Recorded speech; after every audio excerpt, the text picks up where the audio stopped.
Hi, my name is Israel Vasquetelle, and welcome to the Turntable, a roundtable discussion featuring entertainment and music business students, artists, and anyone with a vested interest in the music industry. And today we have a very special panel comprised of all artists.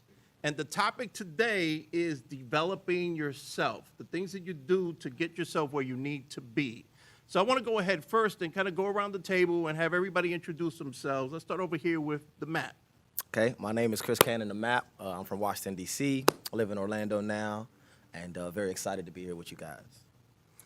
Hello, my name is Marcus Fraser. I go by the stage name of ACT, part of a hip-hop group known as the Innovators Music Group. I'm originally from Baltimore, Maryland. Well, hello, my name is Ebiere Sofiyea. I'm in the entertainment business program. I'm an artist. You can call me Ebiere. Here's one of my flyers. I'm originally from Chicago, and I moved out here to Orlando. And moving out here, I started an urban culture magazine with a bunch of other students called Drip Magazine. Follow us on Twitter. Hey. Hello, everyone. My name is Amauris Matos. I go by the stage name of Poppy Joe. I came from St. Thomas, U.S. Virgin Islands. I'm currently enrolled in the music business degree program at Full Sail University. I represent the YHH Music Group record label, and here I am today. Awesome. So we have a lot of variety on the table in regards to where you've come from, and we haven't really talked about your music, but also even in your music style. So I want to go ahead and start with a fairly nebulous term, artist development. So who wants to go ahead and get started and tell us their definition of artist development? I think you have something to say. Well, you know, I always got something to say.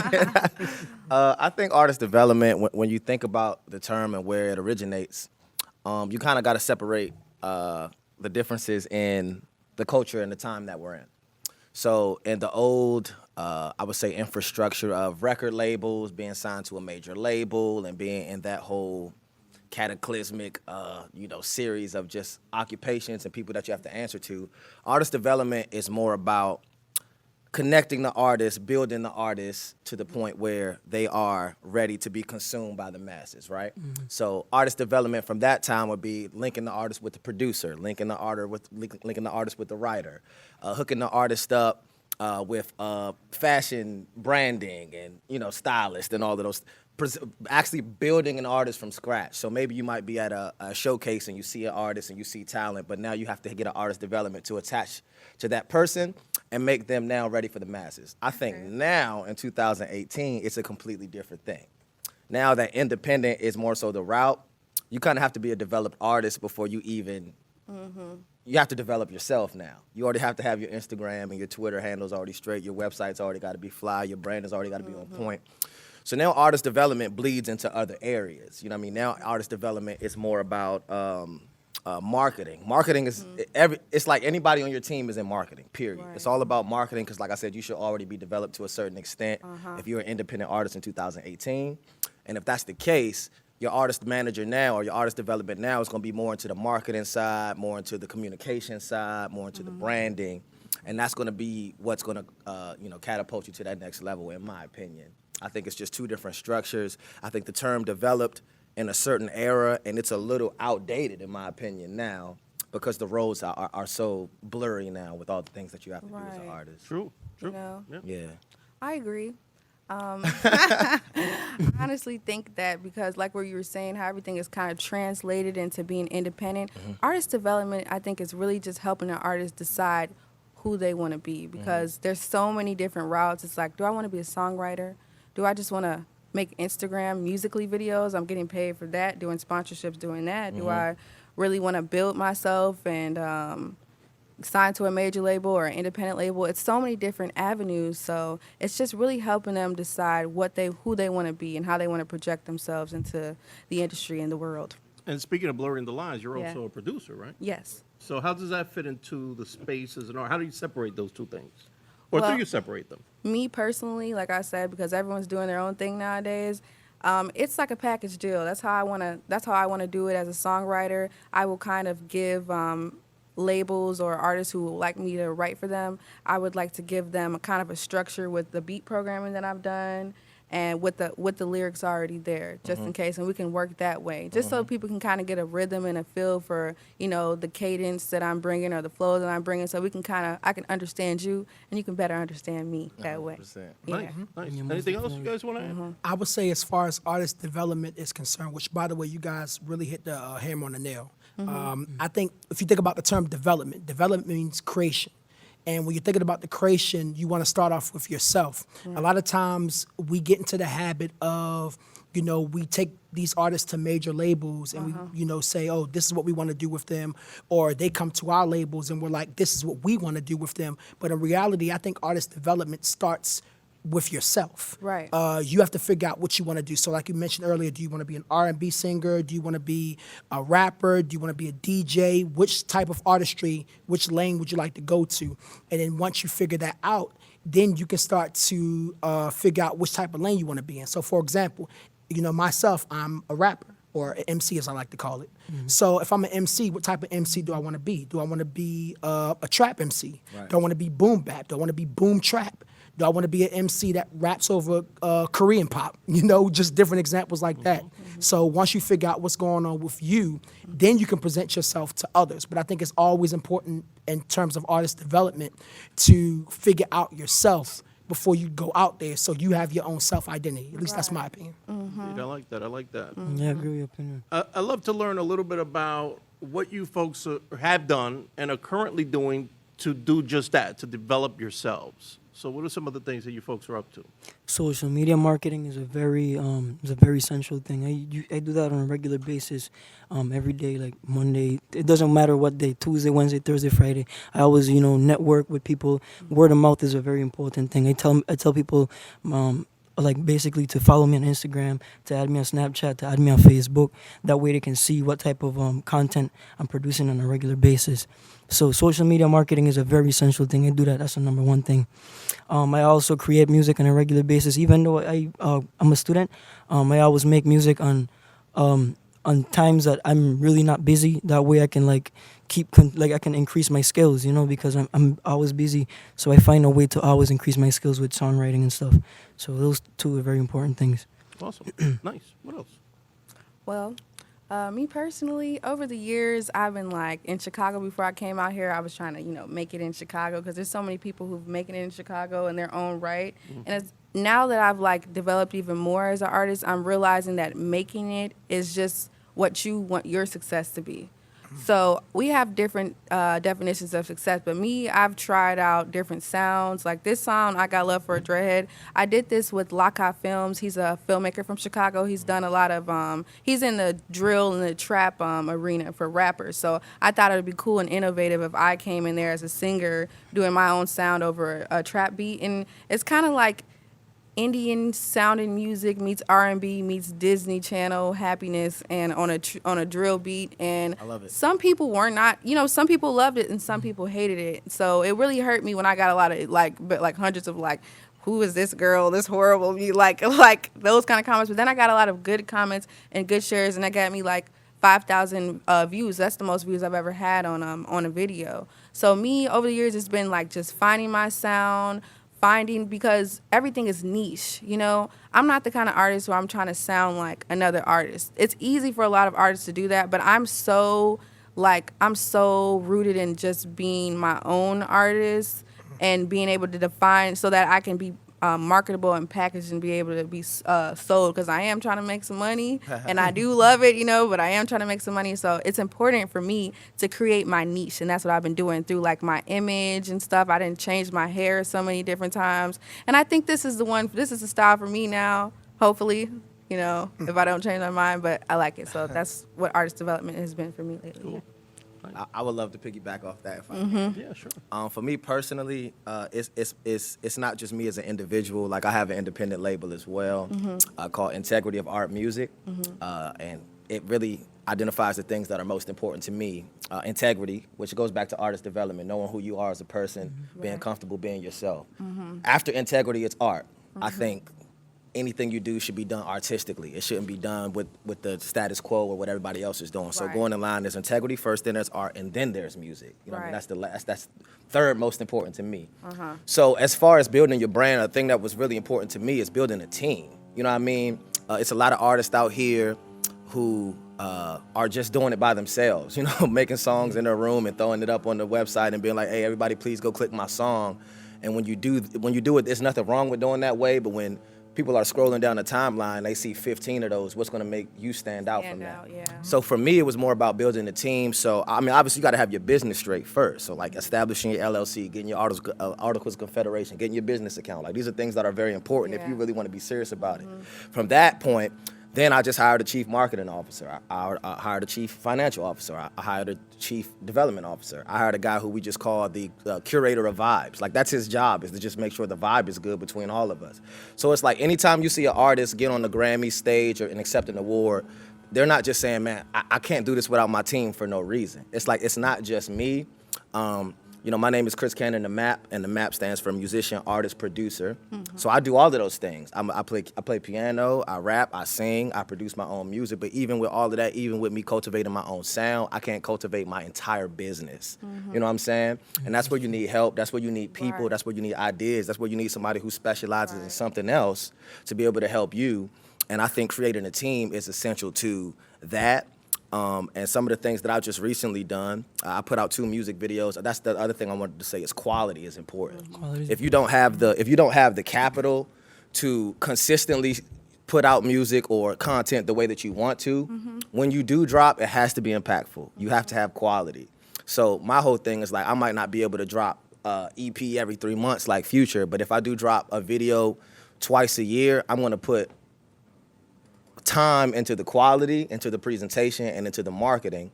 And my last 2 videos, I did a video called Chances, which you saw. I think you liked that one. Sure. And that one's at like 400,000 views. And then the Buddy, the other one, is at like 600,000 views.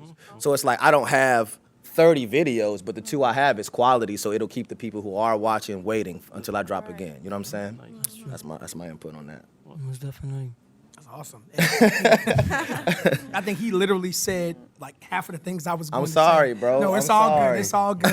Right. That means we all on the same page. Yes, DMV. Right, all day. Come all on, Doc. day. I believe for me, in terms of what I've been doing for artist development for myself and for my music group, because as I stated before, I'm not just a solo artist, I'm also part of a music group. Right. First of all, getting out there and performing more. Performing is very important, and I say this for 2 reasons. One, to perfect your craft. I believe as an artist, it's great to be an artist, you know, it's great to be behind the booth spitting the dopest rhymes you can spit or having the best voice you can have. What you have to understand is at some point, the people are going to have to hear you live. They want to see what you're made of. You can't just be on Facebook or making Instagram videos of freestyles all day. That's good for publicity standards, but you have to get yourself out there. So one of the things I've been doing is I've been getting myself out there and performing at different places, which is honestly how I got this opportunity, because I was able to meet people and network with them. You know, before January, I didn't know anyone from Full Sail, no one at all, and performed at a camp open mic, and that changed everything. That opened up, you know, me the chance to perform at Fusion Showcase. That opened up the chance for us to develop our concept, because we started developing a little fan base in Orlando. We're like, well, let's try something out. So I think performing is definitely essential. That's something I've been working on. And also, like you mentioned, having a team. A big part of your team is not just the people that work with you, but it's your fan base. It's your friends that you know on social media. Because the way social media is set up nowadays, they have, I can't think of the exact term for it, but they have it set up to where other people can only see your post if it's popular. So what you have to do is you have to get as many people as you possibly can, your team and also your fan base, to share your music. Engagement. Thank you, engagement. So that's something I've been working on, getting more engagement in terms of building our fan base. You know, when we had our concert 2 weeks ago at Soundbar, we stated, hey, you know, can you come out to the concert? If you can't, please post the flyer. Because we understood that the way we posted the flyer is only going to go out but so far. But if we get 10 other people to do it, 10 more people might be able to do it, and then it goes from there. So that's something I've been working on, just engaging with other people and being genuine about it. Because, you know, it's one thing if you share a post on somebody's social media saying, hey, please check out my music. But it's another thing if you know, actually have a genuine relationship with them. Hey, what's up, man? How's it going? Conversation goes a little bit. Hey, would you mind checking out my music? It goes a long way. Awesome. It does, absolutely. And there's a lot to unpack in what all of you said, and I'm going to try to do that. And let's talk about people. You mentioned, obviously, you have to have a team. That was part of your answer when I asked you, what are you doing to develop yourself? And you talked a little bit about that as well. Let's dig into that. Obviously, you can't do it all yourself. So I would love to learn from everybody, how do you go about connecting with folks that are going to help you realize your success? And number two, how do you vet them? How do you check them? Okay, well, I think I can answer that because I've been going through these. It's kind of like trial and error. You know, you want to give everyone, you want to approach everyone with not a jaded heart, but like an open heart and an open mind. You know what I'm saying? It's like you can have a bad business relationship with someone and be like, I'm never working with short people under the height of 4'9" ever again. Right. Like, especially if they have red hair, I'm never working with them. But you shouldn't do that because it's like me. I'm come from. I was doing direct marketing for like a side job early on a couple years ago, and one thing I learned is like no matter what you're doing, especially in show business, before you get a yes, you're gonna get like 10 no's. And those no's come in different forms. No's is not going to work out with you. I thought we were going to build this whole empire together. No, it didn't work out. Hey, what can you do? You just move on to the next person. But you have to know that you cannot do everything by yourself, especially if you want to take it to a professional level. So my thing is, you know, keep your goals and things intact. Keep your mindset positive. You know, just stay positive and just know that you're going to go through you're going to kiss many frogs before you meet your prince. Aw. You know, if you wouldn't We put had it to that get way. a princess reference. I would just add to that. He said the magic word. It doesn't matter what the business model is or how many years we get ahead. Networking is just important. I know that's something that they preach a lot at Full Sail and for good reason. I think you have to have influence across different platforms. Right. So for me, obviously I'm an artist, so I'm always in the artist scene. I'm always at Sound Bar and Camp and I've Fusion and I've done all of those things. So I feel you on that. That's a great thing to do. But I'm also a youth leader at my church, you know what I mean? So that's an entirely different network where I don't even have to market myself as a musician, but just because that's a sphere of influence, I will have some type of kickback from that as well. My family also owns a nightlife services company where we do transportation and security in nightclubs. So I'm always in nightclubs. Wow, yeah. And I always have connections with DJs and things like that nature. So trying to have influence over lots of networks, not just music. You know what I'm saying? People box it into music like I got to get. If you just have influence, period, you can kind of filter it and use it to your advantage. As far as vetting, I think that's a great question. First of all, and the way I would answer that is you want to try to find people who have been successful in things outside of what you're trying to do. You know what I mean? So a lot of people's like, yo, I want to do music, blah, blah, blah. Can you help me do this music thing? But it's like, what have they shown a track record of success apart from you? So for me personally, with my team, I started my business with my best friend in college named Devon Tucker. And he plays saxophone. He's very musically inclined and in tune, but he's not a musician. He's a financial advisor for Northwestern Mutual. So he has a track record of success where he's done over $5 million in business in just Northwestern Mutual. Then my CFO started a marketing company with his dad that didn't do anything with music. He's from New York, and he's just started a marketing company, has a great track record with success. My chief marketing officer started a business called Homebase, where he connected basically Airbnb with LA Fitness and made it one thing. And it's on the come up, and it's going to be the next Uber. I promise you it will. You will hear about it. You know what I mean? So you want to find people. Yaz is a big part of my team. Shout out to Yaz, who's the reason I'm here. Yaz is here at Full Sail getting her music business degree. At my church, she's over social media. So she has talents outside of what I'm trying to do, and we can put that all together. And like I said, it's not just about, I have a clear vision on what I want to sound like and what I want to present myself as, but when you get other perspectives outside of music, then it can make your brand bigger than music. Like, you know what I'm saying? Right. Like my brand, I am Integrity Art Music. I don't want to just do music. I want to get into faith. I want to get into politics. I want to get into fitness. I want to get into education. I want to have influence in all of these spheres, so I can't just box myself to, I know how I want to sound. It's bigger than that sometimes, you know what I'm saying? And you got to be willing to take a step back to take 50 steps forward, you know what I'm saying? Nice. Right. Yeah. Very nice. So what else? So obviously finding folks that are have complementary skill sets to Right. yours. What else? How are you deciding on the folks that you're working with? And how do you vet them? How do you check to make sure that those are folks you actually want to work with? Well, another thing is, with that being said, I'd like to say that it's very difficult being an artist, especially knowing that you have a very low budget and, being a student at the same time too. So it's like that's one of like my biggest obstacles I've ever faced in my life.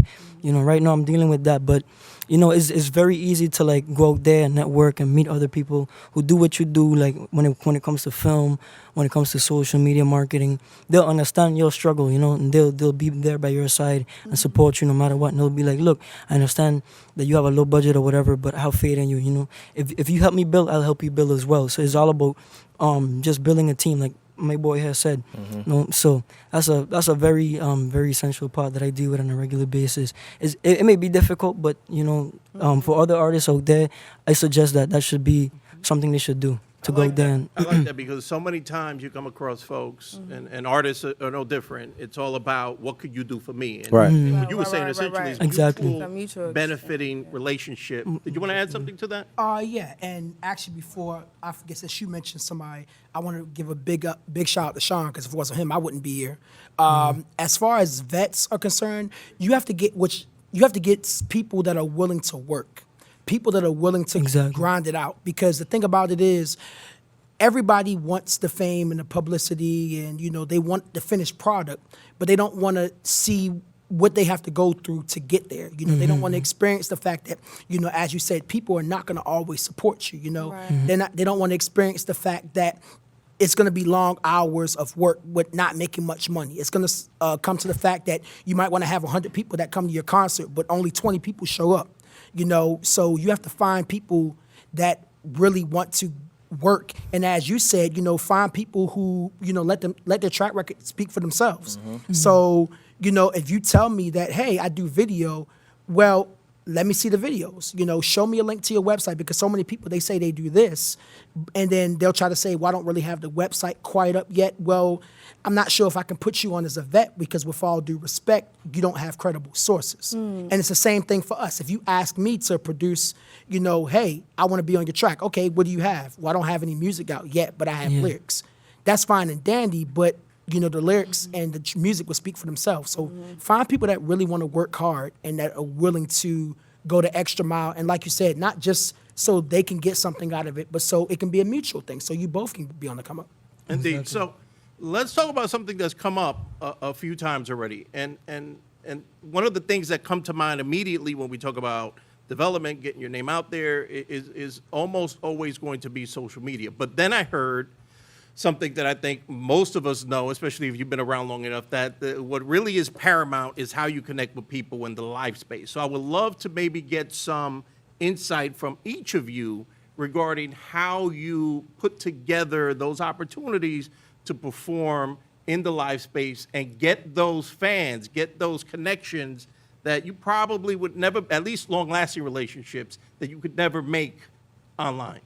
Well, So I can start from, I'm coming from a standpoint of like direct marketing. I'm just gonna, cause I guess I've learned like my strong points are being like a social butterfly, I guess you could say.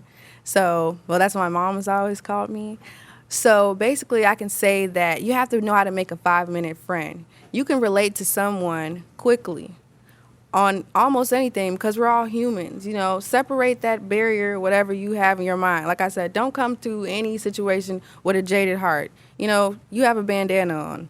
I like your bandana. Oh, thank you. My mom has a bandana like that. Thank you. Anyway, instantly, you can create a conversation with anyone. So it's about making that 5-minute friend and being able to resonate with another person, because we're all human beings, So yeah. That sounds like a book, 5-minute friend. 5-minute friend. Yeah. You might want to start writing that. I think like he said, you can't be afraid to start small. Right. And it goes back to what I said about quality, man. Like, I do a lot of things. The one thing I'm most confident in is my live performance, and that's why I was so happy that you said that. And like, man, in this era, people think you're going to be a star, and at no point you're going to have to hit a stage. Like at some point you're going to have to hit a stage. It's not going to be all right. You know what I'm saying? Exactly. So, what I was saying was, you can't be afraid to start small, and even in these small venues, like my man said, and not no shade to Fusion, because like I said, I performed at all of these. Fusion Camp, I played there, I performed there, and I love these outlets, and that's the outlets you have to start at. You have to get in the trenches of whatever community you're in. Here in Orlando, there are tons of open mics, tons of opportunities for you to literally get on a stage where they'll pay for the venue, they'll market it, and you just have to come and give a quality performance. Right. So, taking advantage of things like that. It's like, man, if you go to Soundbar and you do Fusion, and it's 50 people in there and you smash, you can come out with 30 new followers. It's like, what other way do you get 30 followers in a day unless you literally pay for them? You know what I'm saying? It's like you got to take every opportunity like that and build stone by stone, brick by brick. And a lot of it is about prioritizing, honestly. That's another thing I want to say. It's like, it goes back to what you said about being an artist and having being a student as well and a low budget, and you don't have the resources to do everything you want to do. Sometimes you got to prioritize. Like sometimes you really want to put out your album, and maybe it's more beneficial at the time to just rent a venue and throw your own show and build a fan base first and then drop an album. Or maybe like artists want to do their music so bad, like this is my music, this is my creation. Okay, that's cool. Let's be wise about how we pursue it. You know what I'm saying? Maybe it's, for me, the smarter thing was, let me drop a video, a quality video, and then really push the video. And I can build a fan base across the world off of that. So when I drop my album, I got a stronger backing and a stronger following. But a lot of people is like, oh, I got this idea, I gotta go in the studio, I gotta cut it right now, and I gotta put it on SoundCloud tonight. And it's like, all right, you gotta prioritize what's important and what's gonna get you the furthest, fastest. It's all about strategizing, Yeah, 100%. And that goes back to the team. Yeah. It's gonna take somebody else in your ear. Like my best friend, who's the financial advisor of Northwestern Mutual, I'll be like, hey man, it's time for the album. He'd be like, nah, it's not. You know what I'm saying? Exactly. Or it's time to shoot this video. All right, we're gonna spend $1,000 to shoot this video, but then what's the marketing budget after that? Because if you don't have a marketing budget, you just shot this great video that nobody's gonna see. Like, you know what I mean? So it's about prioritizing where you are, what's necessary, and just taking a small step at a time, and it being a quality step. And having people that will check you. Having people that will check you. Exactly. And oh my goodness, I can't say this enough, how important that is. You have to get people, just a quick side note, you have to get people that are willing to check you even when you don't want to be checked. Because you'll be so quick as an artist to say, hey, I want to do this. Well, is it in the budget to do this? Well, hey, I want to do this for this show. Well, think about the fans that we may have at this particular venue. You sure you want to do that? You sure it's a good idea? I want to perform this song. Well, you performed this last time, but you didn't do so well with it. Have you practiced? No. All right, so we're not doing it till you get it down. Little stuff like that. Yep. And as far as the live aspect, I have three elements that I think people should focus on. You have pre-performance, during the performance, and post-performance as far as fan engagement. Pre-performance, I know a lot of times when you go to venues, artists like to be very, very, I'm going to just say how it is, stuck up and like to themselves because they want to focus on me. It's about me. I want to focus on my performance or my group's performance. And the focus part is cool. The stuck up part, not so much. You have to make sure you are engaging everybody, because a lot of people will try to size people up. No. Before the performance, you want to make sure you talk to people. That's one thing I do.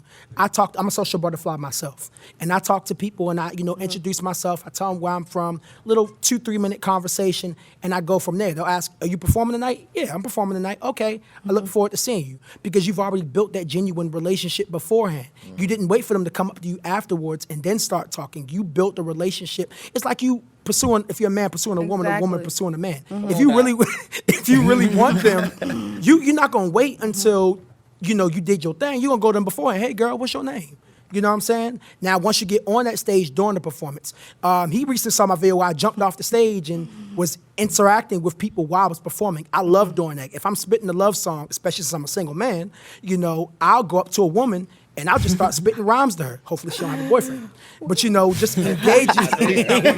Right. Or I'll start engaging them. And that's during my performance. I'm engaging the crowd. Right. I'm off the stage. So that way they can see me. They can feel my energy. Right. And then after the performance, regardless if people are going up to me or not, talking to them still, they may say I had a good performance. They may not have been paying attention. But the fact that I had those 3 elements in line, it's like, what, this is a pretty interesting guy. He came up to me before the performance. He was engaged during the performance. He was talking to me after the performance. Okay, I may not be into his music that much, but I'm going to check him out. As a person. So that's what it's about. Cool. That's so Poppy, good, have bro. you been doing shows? Yeah, but it's been a while since I've been doing so much shows because I've been busy as a student, like I said earlier, like I mentioned earlier. Another thing is transportation. I'm a guy, I don't really drive right now, so it's like it's kind of difficult trying to keep up, finding those venues within 5 mile radiuses, beyond those 5 mile radiuses. So lately I've been looking into the sound bar. Also, there's this other one is the Fusion Showcase. I've been following them on Instagram. I've been checking out their shows. Hopefully, they have a show coming out. Well, it's going to be on July 26th. I'm going to definitely submit my music to their email and perform July 26th. God's Spare Life. So, Yo, shout out Jen and Drelu. Fusion getting a lot of love up here. Yo, shout out Jen and Drelu. Y'all doing y'all thing. All right, Man. who's That's getting my a check? I'm that's trying my to figure this out. That's my family though. That's my people. That's my people. So I think we could literally be here for the rest of the day talking. We don't have that kind of time. So I'm going to call it a wrap.